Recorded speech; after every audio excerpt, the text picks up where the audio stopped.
6 aliments à éviter absolument pour ne pas souffrir du diabète. Pour ceux qui ne me connaissent pas, je suis Gilles Diétonyon, nutritionniste diététicien. Je travaille depuis quelques années sur les mécanismes alimentaires et nutritionnels pour corriger toute pathologie à partir d'une bonne alimentation.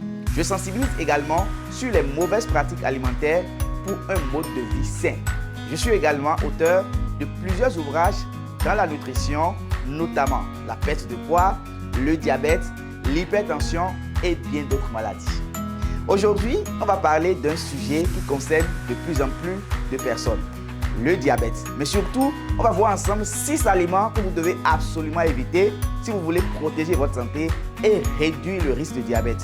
Le problème, c'est que beaucoup de gens pensent bien manger, alors qu'en réalité, ils consomment tous les jours des aliments qui font grimper leur taux de sucre dans le sang sans même s'en rendre compte. Et c'est justement ce qui, avec le temps, peut conduire au diabète. Le plus grand malheur est qu'en 2024, selon l'OMS, l'Organisation mondiale de la santé, environ 25 millions d'adultes vivent avec le diabète en Afrique, avec un taux de non-diagnostic de 73%, le plus élevé dans le monde. La prévalence est en forte hausse et devrait augmenter de 129% d'ici 2045, atteignant potentiellement 55 millions de personnes. C'est pourquoi il est important pour nous de beaucoup parler de cette pathologie, de vous aider à la prévenir, car l'alimentation occupe une place tout entière dans les facteurs responsables du diabète. Il y a beaucoup de points d'ombre que nous éclaircirons dans d'autres vidéos liées à l'alimentation. Avant de commencer par vous parler de ces aliments qu'il faut éviter, ou je dirais qu'il faut savoir consommer pour ne pas tomber dans le diabète, il est important de préciser qu'il existe plusieurs types de diabète. Le diabète de type 1, causé par une réaction auto-immune où le corps détruit les cellules qui produisent de l'insuline. Le diabète de type 2, le plus fréquent, qui est lié à une mauvaise alimentation, au surpoids, au manque d'activité physique et à une résistance à l'insuline. C'est d'ailleurs vers ce type de diabète que notre contenu sera beaucoup plus orienté aujourd'hui. Et cette forme de diabète évolue progressivement et commence souvent par une phase appelée pré-diabète, durant laquelle le taux de sucre dans le sang est plus élevé que la normale, sans atteindre encore le seuil du diabète. Avec le temps, l'organisme devient moins sensible à l'insuline. On déclare généralement une personne diabétique de type 2 lorsque la glycémie à jeun atteint ou dépasse 1,26 g par litre à 2 reprises, ou lorsque l'hémoglobine glyquée est supérieure ou égale à 6,5%. Au début, la maladie peut rester silencieuse pendant plusieurs années, puis apparaissent progressivement une fatigue inhabituelle, une soif importante, des envies fréquentes d'uriner ou une vision trouble. Sans prise en charge, le diabète de type 2 évolue vers des complications touchant les vaisseaux sanguins, les reins, les yeux, les nerfs ou le cœur. Enfin, nous avons le diabète gestationnel qui apparaît pendant la grossesse à cause des changements hormonaux. J'ai beaucoup parlé de l'insuline et il est important pour moi de vous préciser ce que c'est que l'insuline. Alors, c'est quoi l'insuline? De manière simple, l'insuline est une hormone produite par le pancréas qui joue un rôle essentiel dans la régulation du sucre dans le sang. Après un repas, lorsque le taux de glucose augmente, l'insuline est libérée pour permettre à ce sucre d'entrer dans les cellules du corps, où il est utilisé, bien évidemment, comme source d'énergie. Sans une action correcte de l'insuline, le sucre reste dans le sang, ce qui peut entraîner des problèmes de santé comme le diabète. Et c'est justement pour ça que nous nous concentrons sur le diabète dans cette vidéo. Alors, dans ce cas du diabète de type 2, qui est le plus fréquent, il faut comprendre une chose simple. Ce n'est pas seulement une maladie du sucre, c'est une maladie liée à la façon dont votre corps gère le glucose. Et justement, certains aliments perturbent totalement ce mécanisme. Alors, reste jusqu'à la fin parce que le dernier aliment dont je vais te parler, parmi les 6 qu'on veut citer, est consommé par presque tout le monde. Et pourtant, il est très dangereux. Commençons par le premier aliment à éviter. C'est bien sûr les boissons sucrées. Et quand on parle de boissons sucrées, on pense directement au soda, n'est-ce pas? Mais ce n'est pas du tout ça. Les jus industriels, les boissons énergétiques, les thés glacés sucrés Tout ça entre dans la même catégorie. Le problème avec ces boissons, c'est qu'elles contiennent énormément de sucre liquide. Et le sucre liquide est encore plus dangereux, 3 fois, 5 fois, 6 fois plus dangereux que le sucre solide. Pourquoi? Parce qu'il est absorbé très rapidement par le corps, ce qui provoque une montée brutale de la glycémie. Résultat, votre pancréas travaille en urgence pour produire de l'insuline et à force de répéter ce mécanisme tous les jours, qu'est-ce qui se passe? Votre corps finit par ne plus répondre correctement. C'est ce qu'on appelle la résistance à l'insuline. Si vous voulez protéger votre santé, remplacez ces boissons par de l'eau simplement, des infusions ou des jus naturels sans sucre ajouté, notamment les smoothies, les broyades de fruits. Deuxième aliment, le sucre blanc et les produits sucrés. Le sucre blanc est partout, dans les bonbons, dans les gâteaux, les biscuits, les pâtisseries, même dans les aliments où vous ne l'imaginez pas. Le problème, ce n'est pas seulement la quantité de sucre, mais sa qualité. Le sucre raffiné n'apporte aucun nutriment, c'est ce qu'on appelle les calories vides.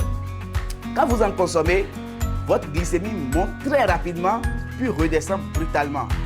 Et cette chute vous donne encore envie de sucre. C'est un cercle très vicieux. À long terme, cela fatigue votre organisme et augmente fortement le risque de diabète. Alors, le troisième aliment dont je vais vous parler, c'est bien évidemment le pain blanc et les farines raffinées. Beaucoup de gens pensent que seul le sucre est dangereux.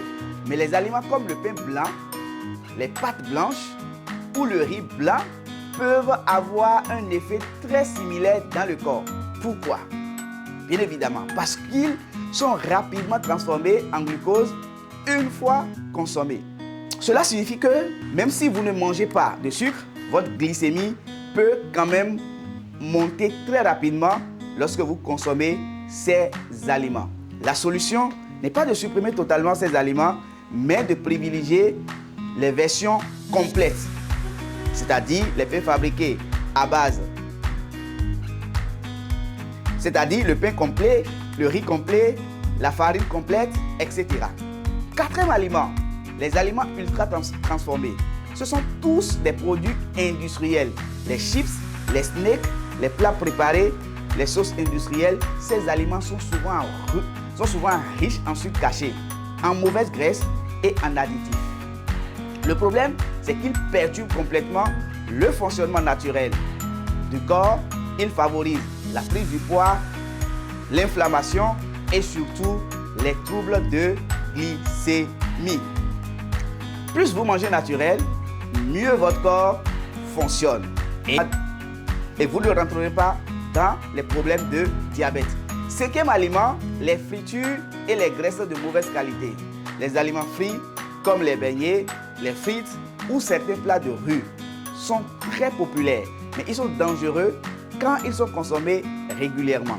Ces graisses peuvent bien évidemment favoriser la résistance à l'insuline.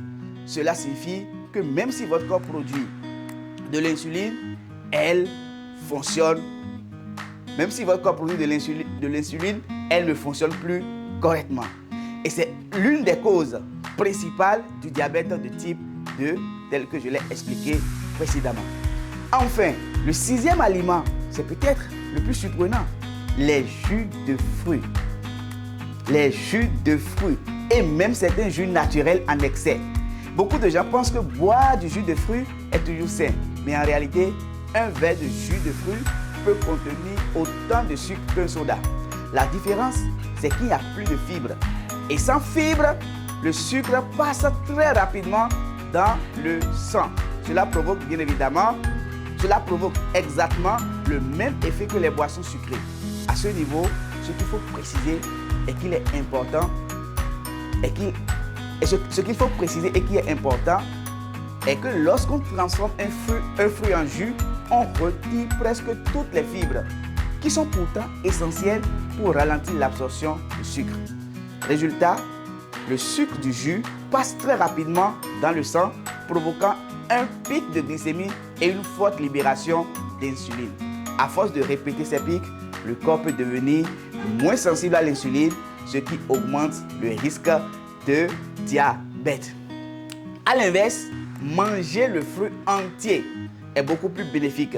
Les fibres qu'il contient ralentissent l'absorption du sucre, ce qui évite les pics brutaux de glycémie et permet une libération d'énergie plus stable. De plus, un fruit entier rassasie davantage qu'un jus, ce qui limite la surconsommation de sucre. En résumé, même si le jus paraît sain, le fruit entier reste le meilleur choix pour préserver sa santé et mieux contrôler son sucre sanguin.